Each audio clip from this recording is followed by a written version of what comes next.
Clarifications, please. Mr. Vikram Nair. Question is for Minister Josephine Teo. I think we've had a good discussion on all the different initiatives by the Population and Talent Division. But I was just curious, what is the root cause of the fall in TFR over the last 3 years, despite all these initiatives?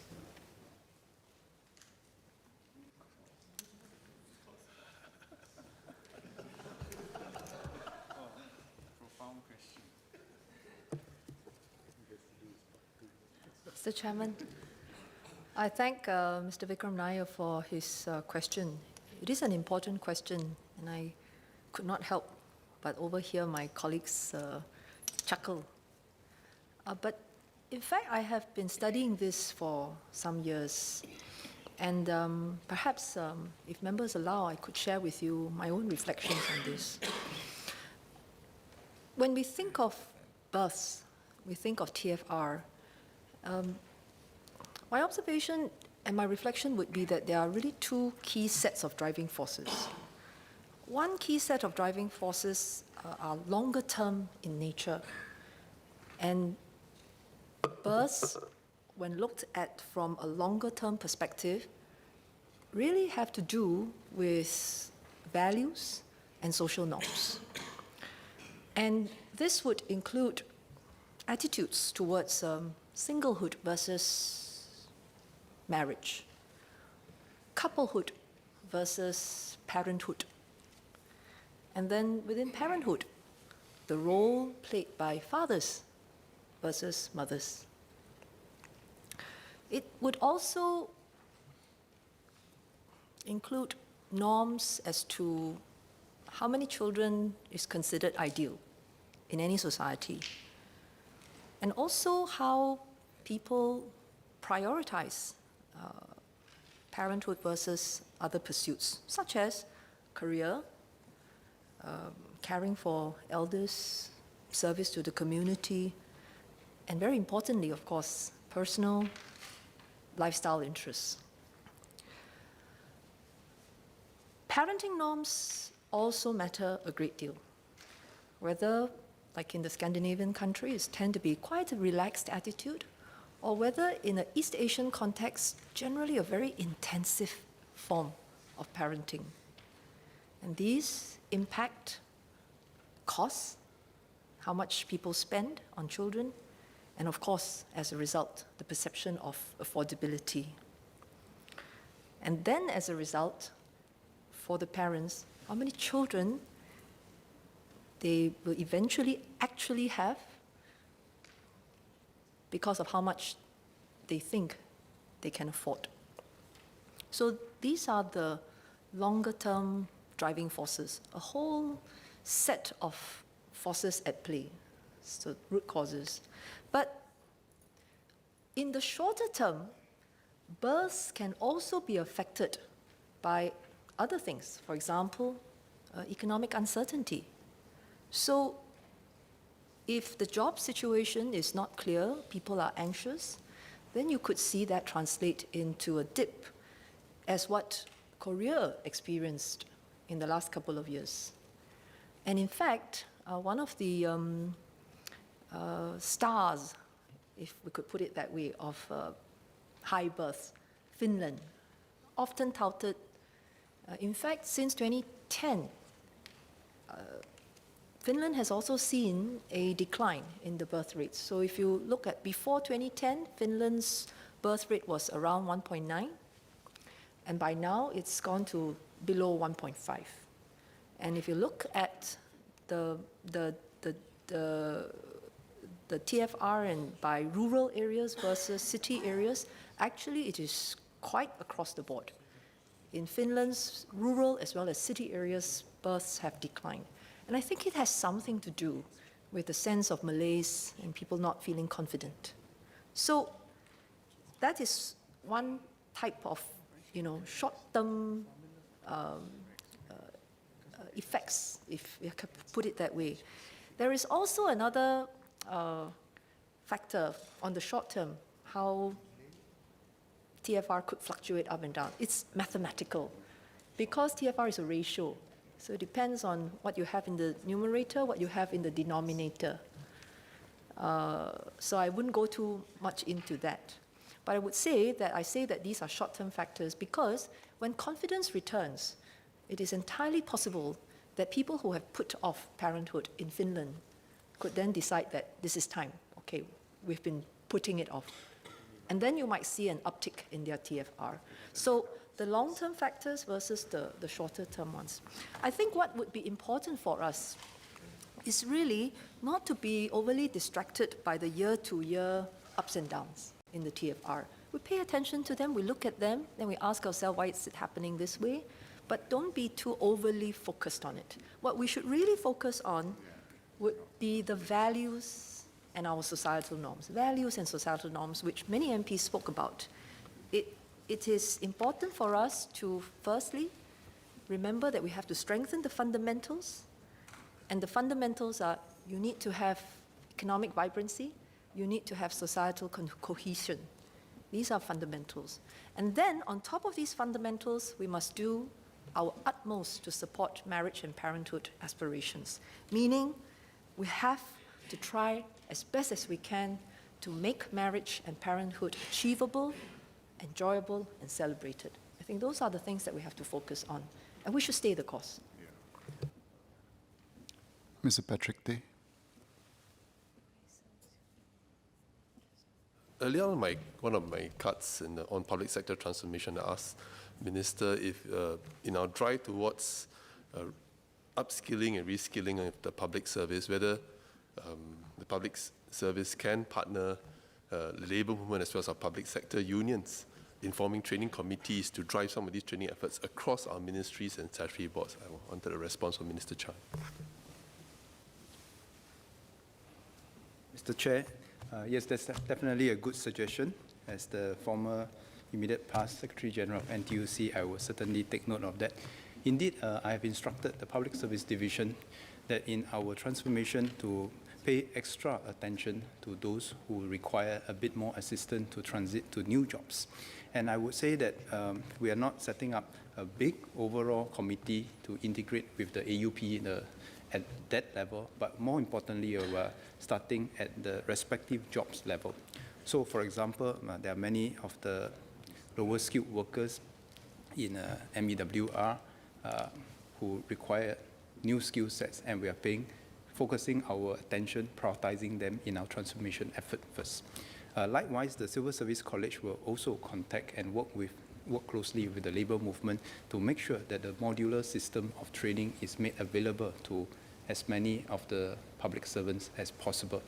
We all know just public servants, just like any other people who are in a full-time job, it's always difficult for them to take time out from their job to do training for 1 or 2 weeks. So we need to work together with the labour movement to design modular, stackable modules to be accessible to our public servants in order for them to acquire the new skills, especially in the area of digital literacy. So we welcome the labour move. We welcome this move by the labour movement and offer by the labour movement, and we'll certainly work closely with AUPE to bring this about. Mr. Willem.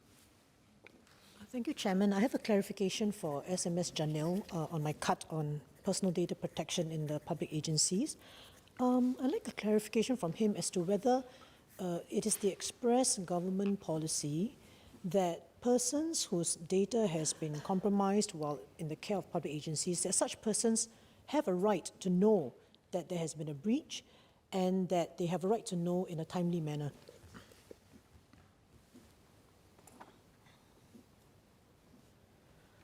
Mr. Chairman, we've addressed some of this in the discussion recently in a previous sitting. There are guidelines about how public sector officials should handle the matter of a data breach involving a citizen's particulars. There is no absolute requirement. And we do need to look at every case, and we do need to look at the issue at hand as to what has been accessed, what are the circumstances, and what the potential impact would be on the citizen to be involved in that process thereafter. And we've heard about the examples cited in this chamber about what has happened after the recent breach. So the short answer to Ms. Lim's question is no, there is no single express position on this.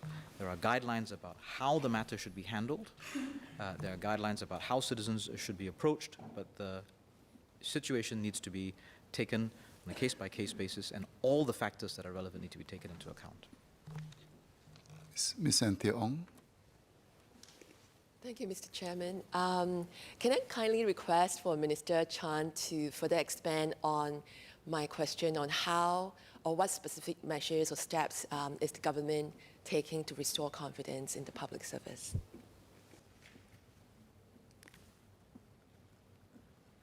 Mr. Chair, every time when something goes wrong in the public service, regardless of which agency, the first thing to do is to get to the bottom of it by the respective agencies to see what are the lessons learned.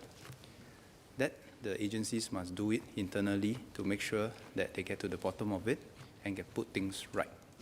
Now, the second step that we always will do is to make sure that these lessons are shared across all the other agencies, because things that happen in one agency can offer important lessons to other agencies. Now, there's a third step that I will always ask the public service to do, is when we do our debrief, is to ask ourselves if we could have prevented or preempted this incident right at the beginning. And that's why I always discuss and share with my fellow colleagues in the public service that it is necessary but not sufficient just to put things right. Actually, more important than playing defensive, we need to make sure that our systems are in place to preempt problems from arising in the first place. Now, of course, it's very difficult for the public service to say that I have done this and therefore I've prevented these problems, because the problems never even manifest themselves. But that is our challenge.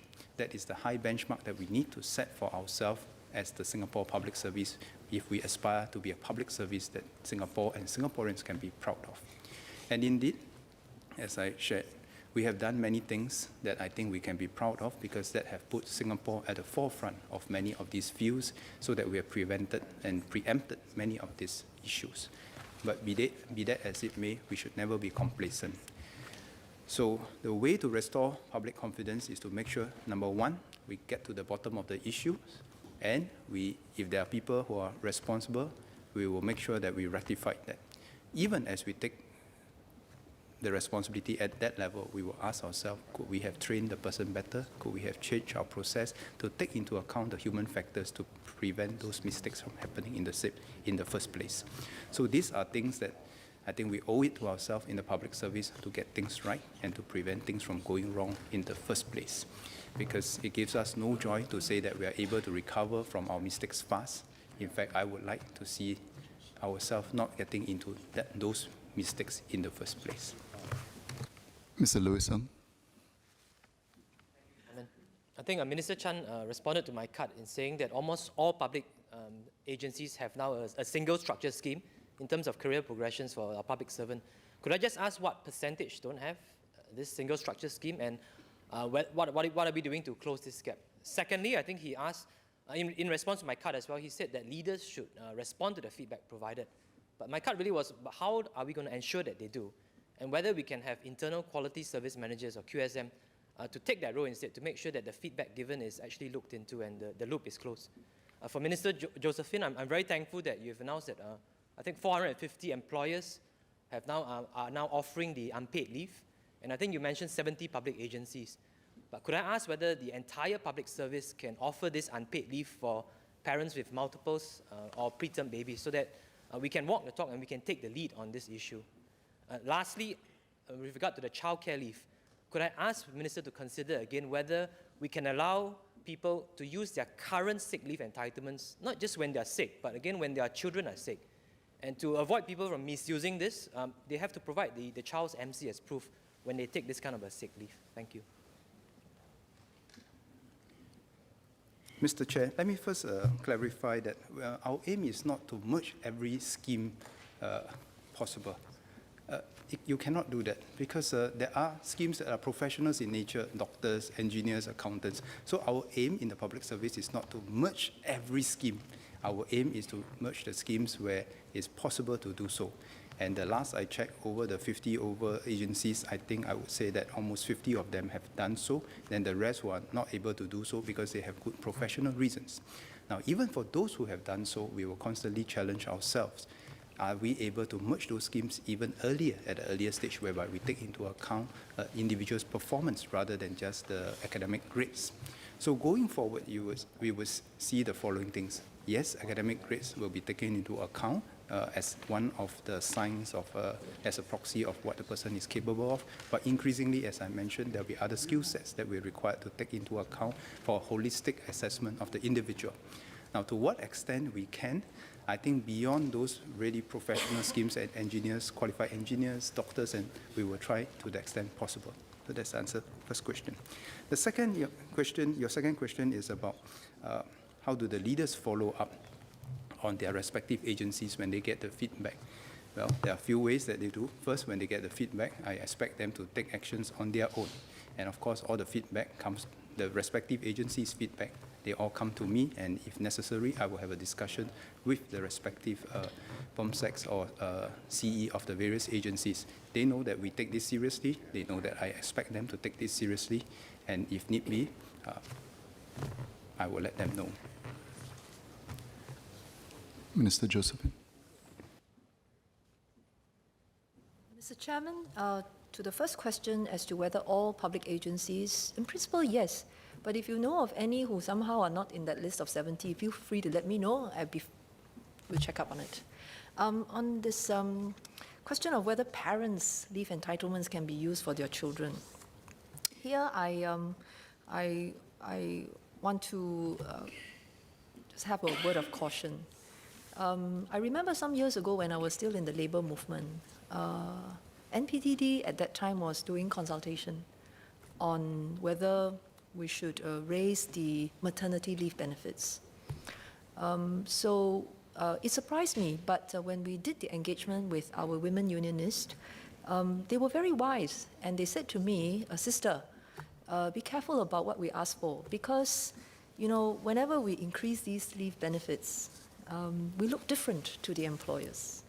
They start seeing us differently because they start seeing us in terms of the liability that they have to, and the obligations that they have towards us. So not all of them were so keen to expand leave benefits. So that was a very useful exercise, and I keep bearing it in mind.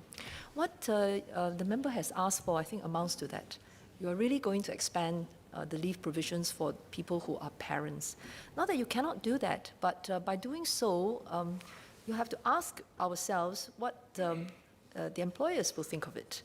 And from having obligations to the individual as an employee, now he has obligations to the entire family. And the same benefits can extend to the whole family. I think that is very expansive, and I would be very careful about this. Because primarily, the leave provisions were designed to protect the individual in the event of illness. If we think that society can bear, more leave provisions for those who are going to be parents, I think we do it openly, we do it in a transparent fashion, we do it in a way that is honest with the employers, so that they don't have to second guess when they take on an employee, whether there are all these other hidden benefits that come, or hidden obligations that they have to fulfill. Mr. Ang Hinki. For Minister Chan, just one clarification and one suggestion. When you earlier mentioned about public sector transformation, you will have your officer work with AUPE to ensure that public sector servants are assisted and well coached as far as training is concerned.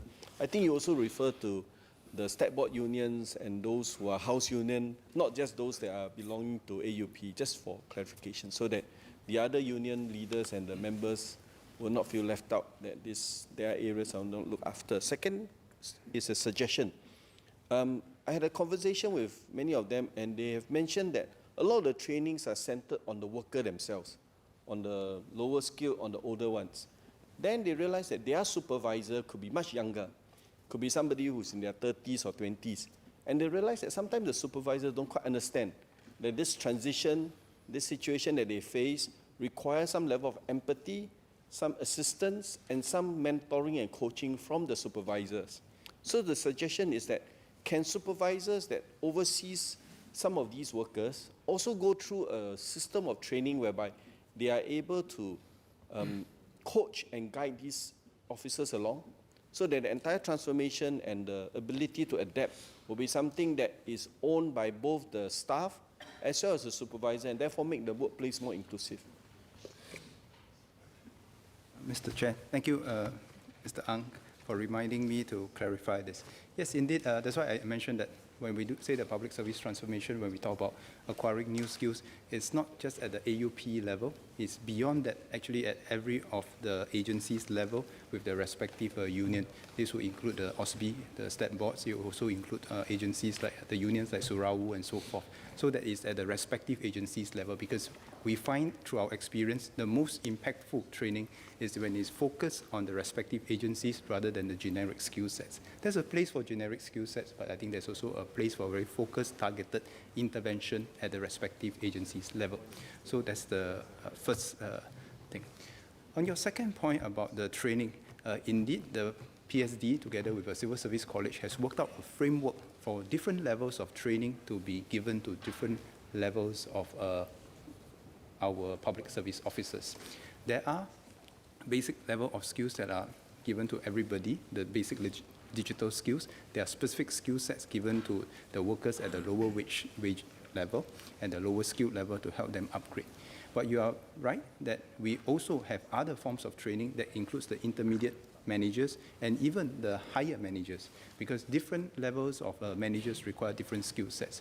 So for example, in your particular situation, indeed for the middle managers, they must know how to make use of some of these technologies besides using it, how to exploit this technology, how to help their fellow workers to adopt and adapt to such technologies. Yet at a higher level, at the more senior management level, we expect them not just to be hands-on, but also to know how the potential to use some of these new technologies to restructure and change the processes which they are doing their job at the current point in time. So you can see that in this overall digital master plan or the digital skills master plan, we are looking at different skill sets for different managers at different levels. So that is indeed what we are going to do at the training for the CSC as they roll out across the civil service. End of clarifications. Just like to encourage members, I've been doing well in timekeeping. If we get to go home earlier than expected, it might help our TFR as well. We'll check back on next year's budget.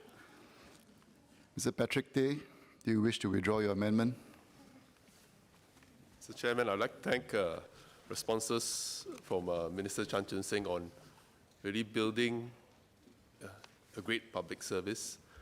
Minister Josephine Teo for sharing on how we're going to support families, parenthood and marriage, and of course Minister Dr. Vivian and SMS Dr. Janil on not just building a smarter nation, but really one on improving lives and livelihood. And of course Minister Ong Ye Kang on strengthening our financial markets and our regulatory system. And of course Head Civil Service and the PSD team, as well as all our public servants for putting us all at the heart of what they do and working hard to ensure we are top-notch and first class.